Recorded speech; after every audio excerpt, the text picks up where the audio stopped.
Olá, meu caro aluno do primeiro ano do ensino médio. Estamos aqui com mais uma aula de Química para você.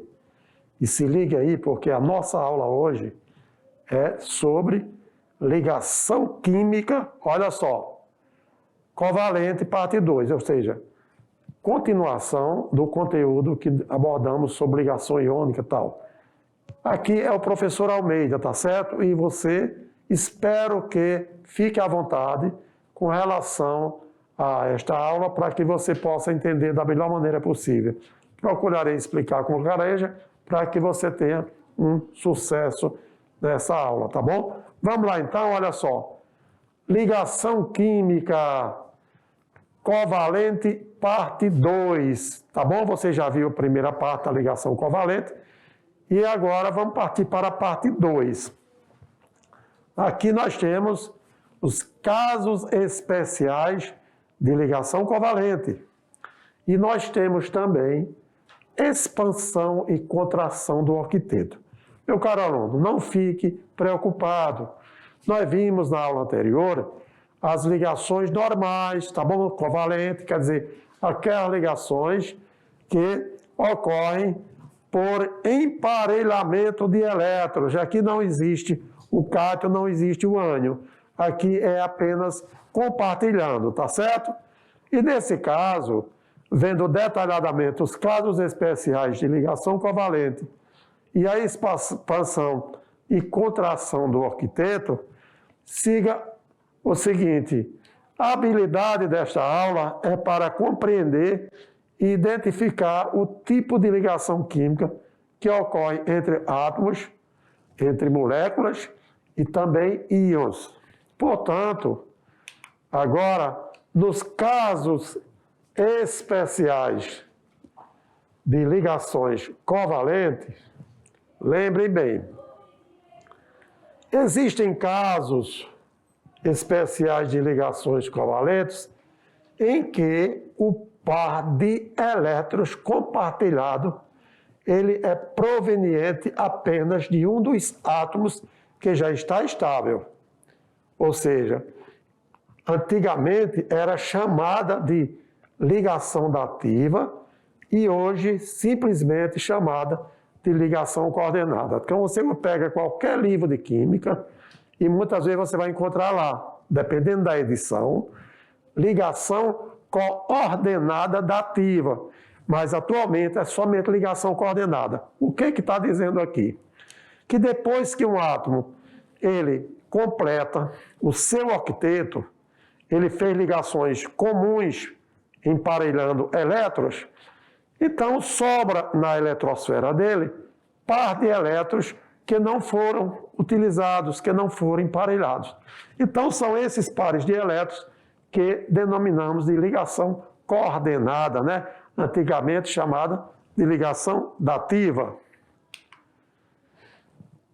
Observem, portanto, a molécula de gás monóxido de carbono. Monóxido de carbono é exatamente a molécula representada pela fórmula CO.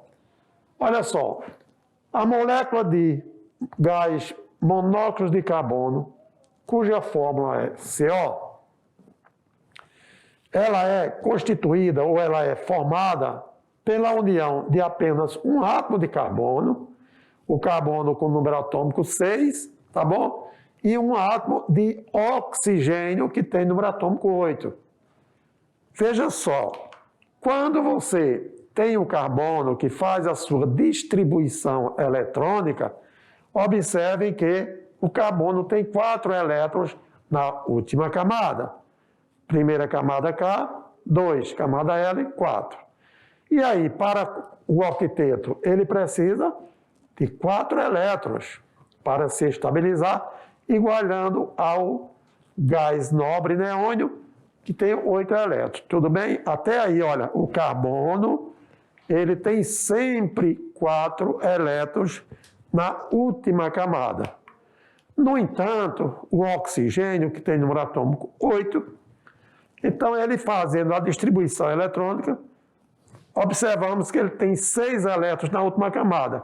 E aí, para o octeto, ele precisa de 2 elétrons. Se ele conseguir os dois elétrons, ele vai se estabilizar e vai adquirir a configuração eletrônica do neônio, que também é um gás, que tem 8 elétrons. Então, olha só, o carbono, 4 elétrons na última camada. E o oxigênio, 6 elétrons na última camada. O carbono precisa de 4 para fechar o octeto e o oxigênio precisa de 2 para completar o octeto. Nenhum dos dois pode doar elétrons para nenhum. E aí, nós estamos trabalhando com ligações covalentes. Tudo bem. Agora, o que sabemos é que o átomo de carbono, ele vai compartilhar 2 de seus elétrons de valência com o átomo de oxigênio. E desta forma, o oxigênio vai completar o seu octeto, adquirindo a configuração eletrônica com a camada de valência completa, semelhante ao gás nobre. Então, veja só, nós temos aqui o carbono com 4 elétrons na última camada, o oxigênio com 6. É como se ele compartilhasse esses 2 elétrons aqui, ó. À medida que compartilhou, agora o oxigênio ficou com 8 elétrons, tá certo? No entanto, o carbono, então aí a fórmula ficaria o seguinte: nós teríamos o monóxido de carbono constituindo essa estrutura, essa molécula. No entanto, ainda, observa, esses 2 elétrons do oxigênio, então, veja só, ele está sobrando. Então, ele vai fazer um empréstimo. Não é doação, é um empréstimo para que o carbono complete o seu octeto. Então, só lembrando que, olha só, nós vimos aqui que o carbono tem 4 elétrons na última camada. O oxigênio tem 6. Então, o carbono, quando fez 2 ligações emparelhando com o oxigênio e vice-versa, o que observamos é que o carbono agora ficou tinha 4, 5, e mais 1, 6. E o oxigênio, que tinha 6, agora ficou com 8. Tudo bem. O que sobrou no oxigênio? Sobrou um par de elétrons. Então, esse par de elétrons, ele é emprestado. É como se fosse emprestado, não é doado. Olha, eu vou te emprestar, mas ele continua sendo meu. Você, quando empresta dinheiro a alguém, você não conta com aquele dinheiro? Então, do mesmo jeito, foi o oxigênio. Esses 2 pares de elétrons para o carbono, e o carbono só tinha compartilhado 2, ficou com 6, agora com esses 2 elétrons está emparelhado. Aí, assim, é o que chamamos de ligação coordenada. Para representar melhor essa ligação, a gente atribui como se fosse uma seta, tá bom? Dizendo que 2 elétrons foram emprestados para o carbono, fazendo com que o carbono fique agora com 8 elétrons e o oxigênio também com 8 elétrons. Isso caracteriza, portanto, uma ligação coordenada. E assim teremos a fórmula molecular do gás monóxido de carbono, ok? Então, não é simplesmente uma ligação comum, como na aula anterior. Por quê? Porque o carbono compartilhou, mas ainda precisou de um par de elétrons. E aí, o oxigênio emprestou este par de elétrons para o carbono, caracterizando, portanto, a ligação coordenada, antigamente denominada de dativa. Dativa quer dizer emprestar um par de elétrons. Vamos ver um exemplo interessante também, que é do cátion hidrônio. O que significa hidrônio, hein? O hidrônio é o íon cuja forma molecular é H3O+. H3O+. É formado pela união de um átomo de oxigênio, que tem número atômico 12, configuração eletrônica terminando com 6 elétrons na última camada, ok? E 2 átomos de hidrogênio, que tem número atômico 1, com apenas um elétron na sua camada de valência. E, consequentemente, um próton de hidrogênio, porque ele vai perder um elétron, consequentemente vai se tornar um íon H+. Ótimo. Na formação do hidrônio, que é o H3O+, que denominamos a partir da autoionização da água, o que é? Quando eu tenho 2 moléculas de água reagindo entre si, na sequência, um átomo de hidrogênio é como se passasse para uma das moléculas da água e liberasse a hidroxila, tá certo? Aí, tudo bem, tá certo. No entanto, vamos ver como é que trabalha a fórmula eletrônica, né? A água, o oxigênio tendo 6 elétrons na última camada, cada hidrogênio só tem um. Então, o oxigênio, ele compartilha um elétron com o hidrogênio. E ao compartilhar esse elétron com o hidrogênio, fica estável o oxigênio, que precisava de 2 elétrons, e o hidrogênio compartilhou um, fica com seus 2, está ótimo. No entanto, agora, ao reagir com outra molécula de água, vai provocar uma autoionização.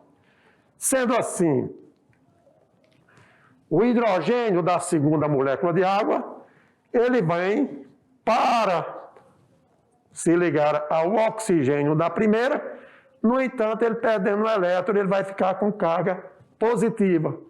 Consequentemente, a hidroxila fica com carga negativa, por quê? OH. Porque o oxigênio tem 6 elétrons, mas só compartilha um, então fica um elétron disponível. Daí, o OH sendo negativo e, consequentemente, o íon hidrônio fica com H+, com a carga positiva. Então, água, H2O e o hidrônio, H3O+. Esse mais é devido à presença do hidrogênio que agregou-se ao oxigênio perdendo um elétron. Portanto, ficou positivamente e o íon se tornou positivo. Daí, numa configuração mais detalhada, veja só, sempre que eu tiver 2 moléculas de água reagindo entre si, o produto formado será um íon hidrônio, H3O positivo, e a hidroxila, tá certo?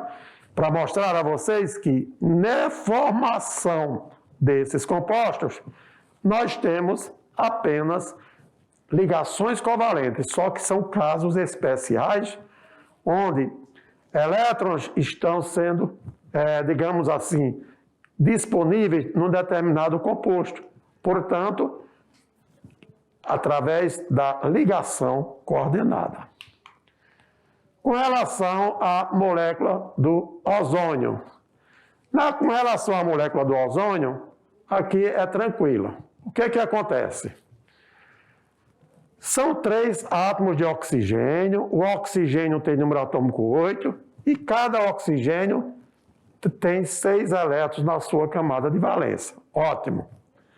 Olhando para esses 3 átomos de oxigênio, existe um compartilhamento de um átomo de oxigênio com o outro, cada um formando o seu octeto, e, consequentemente, o segundo com o terceiro. Lógico, o que vai acontecer? Acontecer que, olha só, o oxigênio, ao compartilhar elétrons com outro oxigênio, cada um já montou o seu octeto, cada um está com 8 na última camada. E o terceiro oxigênio da molécula de ozônio, o que acontece? É como se esse par de elétrons ele fosse emprestado para esse outro oxigênio.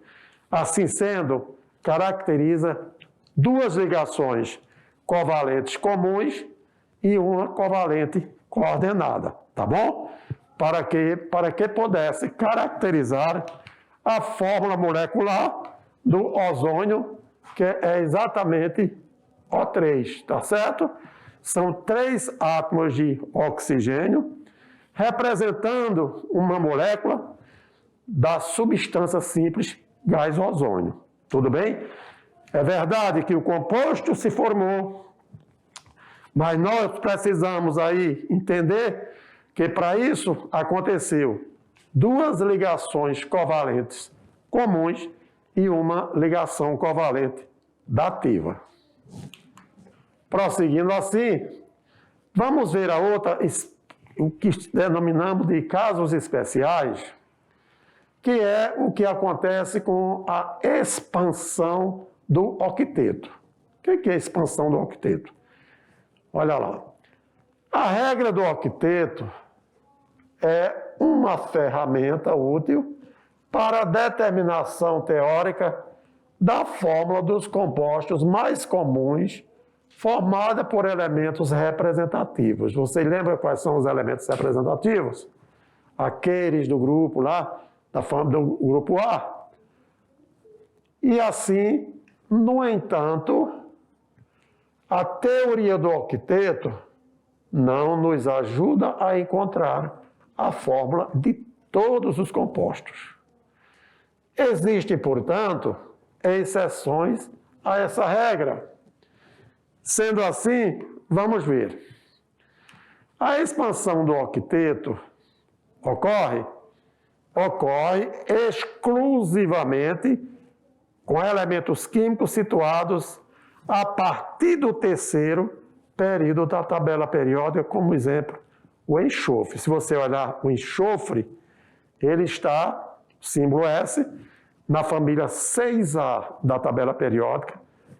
É um elemento representativo, portanto, ele está localizado no terceiro período, quer dizer, na terceira linha horizontal. Daí, vamos ver algumas fórmulas moleculares que nós temos a partir do enxofre. Lembrando, nós temos o dióxido de enxofre, que é o SO2, nós temos o trióxido de enxofre, que é o SO3, e nós temos o ácido sulfúrico H2SO4. Todas essas moléculas, elas contemplam o enxofre na sua fórmula. E assim, o que nós vimos é o seguinte, algumas fórmulas estruturais. A fórmula do dióxido de enxofre, a fórmula do trióxido de enxofre e a fórmula do ácido sulfúrico, tá bom? O ácido sulfúrico, que em outra linguagem poderia ser expresso sulfato de hidrogênio, porque SO4 é um radical sulfato, mas conhecido também no geral como sendo ácido sulfúrico, tá? Para vocês não esquecerem da importância desse composto.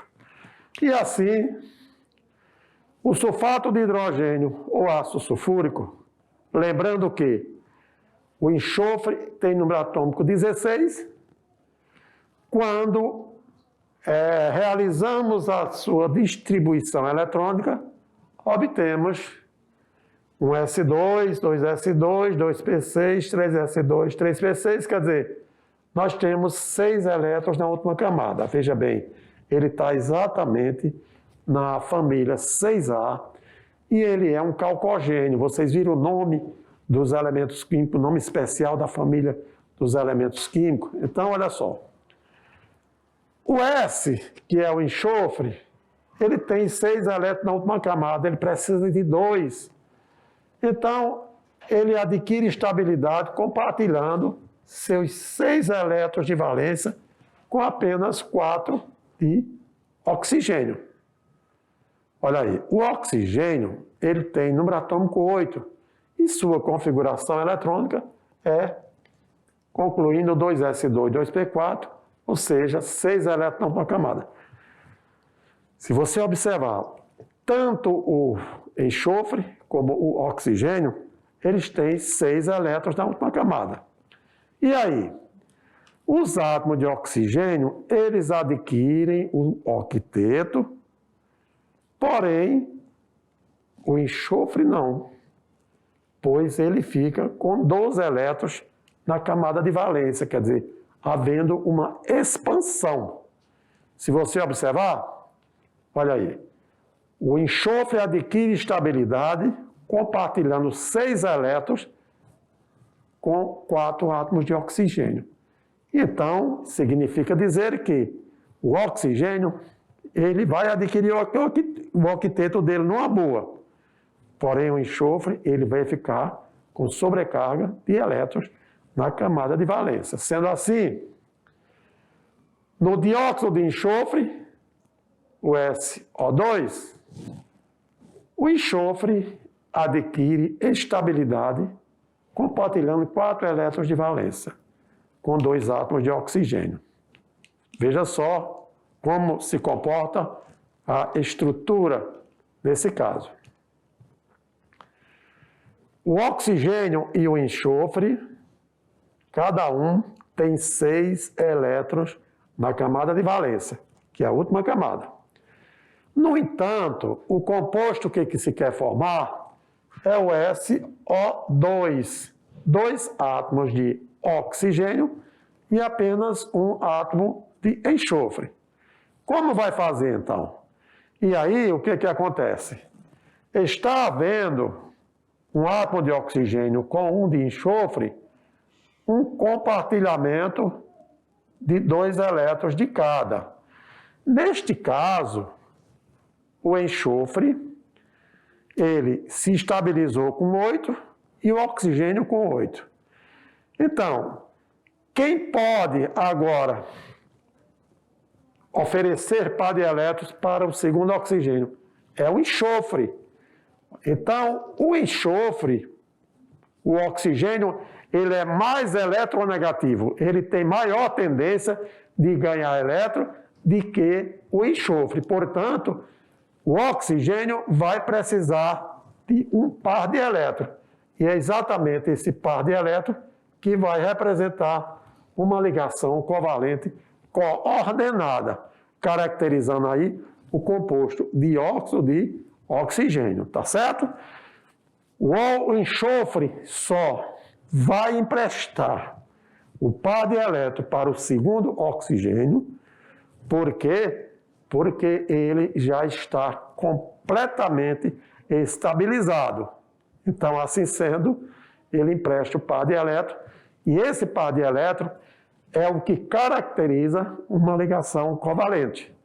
Lembrando, o empréstimo de um par de elétrons não significa doação. Nas duas ligações anteriormente, do primeiro oxigênio com enxofre, foram ligações covalentes normais.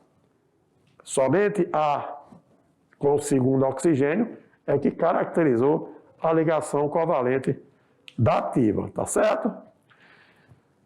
Agora, deixando a expansão do octeto para a contração do octeto. Pode o octeto diminuir de elétrons na outra? Pode sim. De que maneira? Isso ocorre nos elementos do segundo período em diante, principalmente nas moléculas que apresentam o berílio e o boro, além também de alguns óxidos de nitrogênio. Considerando aqui um composto hipotético, vamos olhar o composto do tipo AlX3, em que o X é um halogênio. Que é halogênio? Halogênio, aquele elemento químico que está na família 7A, que tem 7 elétrons numa camada, não é isso? Então, são exemplos de contração de octeto em um elemento do terceiro período da tabela periódica, no caso, o alumínio. Para isso, vamos ver.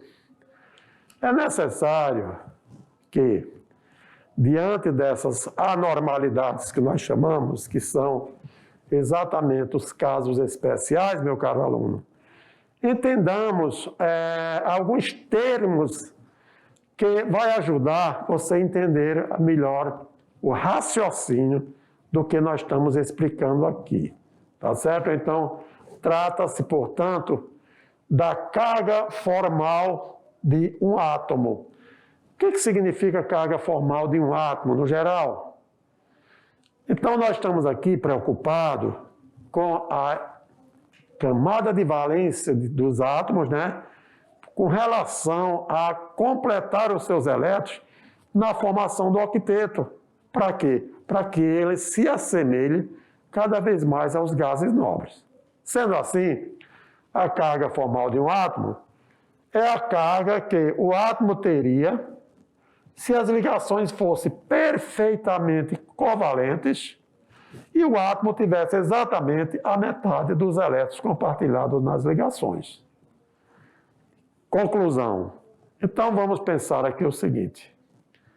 A carga formal que estiver mais próxima de zero será a que possui maior probabilidade da existência real. É teoria? É. Mas vamos ver se a gente consegue entender esse raciocínio, tá bom? Diante desta fórmula que a gente vai apresentar para estabelecer o que significa uma carga formal, vamos para o cálculo, né? Porém, para o cálculo da carga formal, nós temos a seguinte fórmula. Carga formal é igual a V menos L mais 1/2 de S. O que significa, professor, o V? O que significa o L? E o que significa o S? Veja bem, nesta fórmula, o V corresponde ao número de elétrons de valência do átomo livre. O átomo, quer dizer, não está ligado a ninguém, ele está independente, né? E o L? O L é o número de elétrons presentes nos pares isolados, quer dizer, não ligantes, do átomo na sua estrutura. S aqui não é enxofre, é o número total de elétrons compartilhado pelo átomo na estrutura geral. Pode ser confuso? Sim. Mas a gente pode ver isso e entender melhor através da formação de um determinado composto. Vamos ver agora. Com relação ao exemplo, temos o seguinte. Considere as seguintes possibilidades de estrutura de Lewis para moléculas SO2. Estrutura 1, a estrutura real. O primeiro, vocês estão lembrados o que representa a estrutura de Lewis? Quando nós falamos das ligações químicas e a formação das moléculas, então nós vimos, quando fizemos a distribuição eletrônica, nós chamamos os elétrons de umas bolinhas ao redor do núcleo, na última camada. Quando a gente tinha essas bolinhas, é como se a gente estivesse representando os elétrons e foi denominado pela estrutura de Lewis. Quando essas bolinhas, que são os elétrons, se compartilhavam e nós colocamos um traço, uma ligação de um elétron com o outro, a gente chamou de fórmula estrutural. E quando nós unimos o composto como um todo, como esse SO2, SO2 é a sua fórmula molecular. Então, relembrando, a fórmula de Lewis, ou a estrutura de Lewis, é aquela fórmula onde cada elemento químico apresenta os seus elétrons da última camada, mas em forma de bolinhas, tá certo? E aí foi o que nós obtivemos desta maneira. Olha só. Aqui nós estamos apenas mostrando que o oxigênio tem seus 6 elétrons na última camada, ok? E o enxofre tem 6 elétrons também na última camada. Ótimo. E aí, um oxigênio com o outro, eles se ligam por ligação covalente comum e com certeza sobrou 2 pares de elétrons. Então, sobrou um dos pares de elétrons, porque será oferecido o oxigênio. Por quê? Porque o oxigênio precisa de 2. Ótimo. Na estrutura 2, segue a regra do octeto. Aqui já mostrando que cada elemento químico dessa fórmula, eles estão completamente já estabilizados. Portanto, por que a estrutura 1 é a correta e não a 2? Eu mostrei o desenho na 1. Você vê aqui, ó, quando o enxofre, o oxigênio, o segundo oxigênio foi se estabilizar, ele ganhou, ou seja, emprestado um par de elétrons do enxofre. E na segunda estrutura, nós temos apenas um elétron para o segundo oxigênio. Se for assim, o oxigênio que tinha 6 elétrons, com um vai ficar com 7. Portanto, ele não vai se estabilizar. Daí, mostrou-se aqui a estrutura 1 e mostrou-se a estrutura 2. Para você entender qual delas seria a mais correta. Lógico que a estrutura 1 é a correta e não a 2.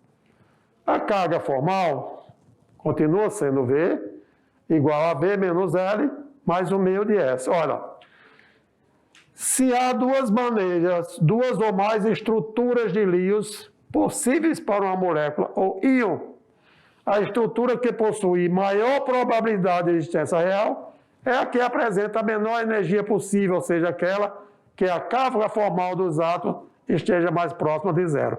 Então, no primeiro composto, quando o enxofre ofereceu um par de elétrons para oxigênio, no geral, essa carga tendeu para ser neutralizada. E aí, o que aconteceu?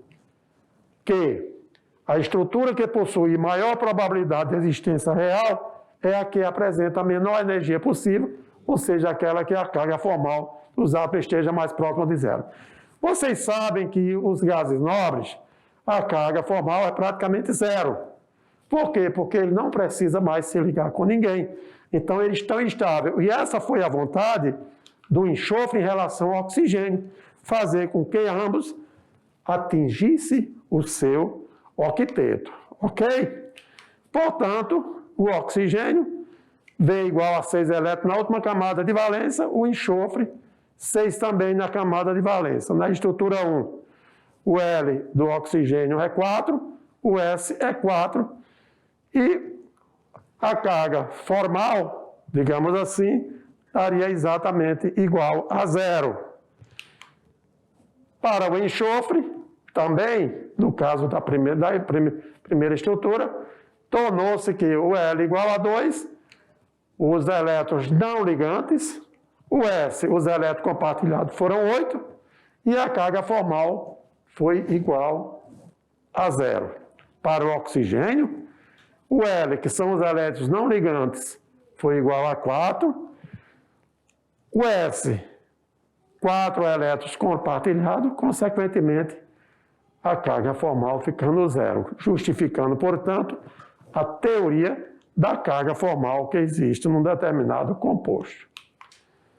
Seguindo esse mesmo raciocínio para a estrutura 2, temos, olha só, enquanto o oxigênio apresentou L igual a 4, S igual a 4, a carga final, a carga formal 4, mas o enxofre, na estrutura 2, você viu que ele apresentou elétrons não ligantes 2, elétrons compartilhados 6, mais a carga mais 1. Portanto, não satisfaz a formação do composto. No oxigênio, foram 6 elétrons não ligantes, foram 2 elétrons compartilhados e a carga formal foi -1, caracterizando também não um composto convenientemente formado. Portanto, a estrutura 1 foi a estrutura que foi mais adequada para o exemplo que nós estamos abordando aqui, tá bom? Conclusão, a estrutura com maior probabilidade de existência real é a 1, mesmo considerando que o enxofre expandiu seu octeto. Tá joia? Então, é uma teoria da maneira como nós estamos explicando.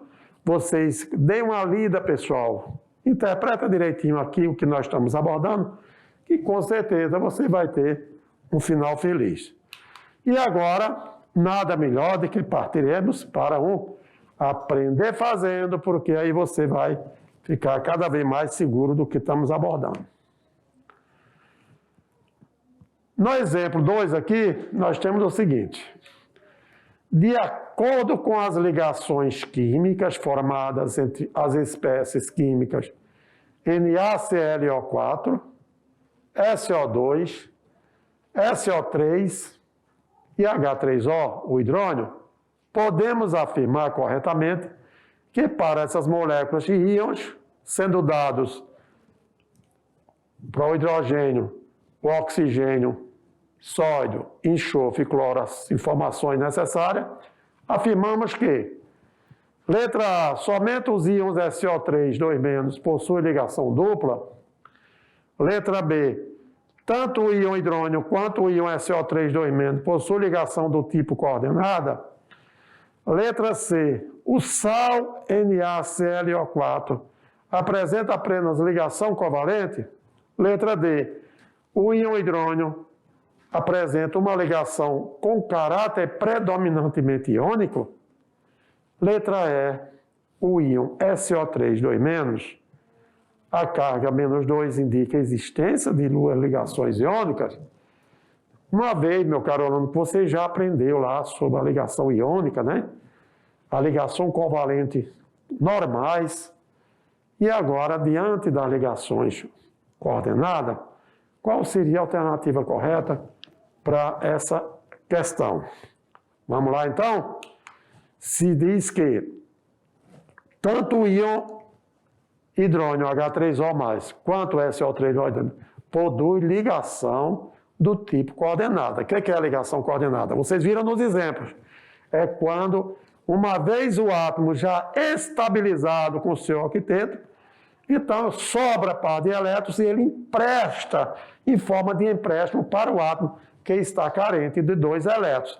Lembrando, não é doação, mas sim uma ligação coordenada, que antigamente era chamada de coordenada dativa.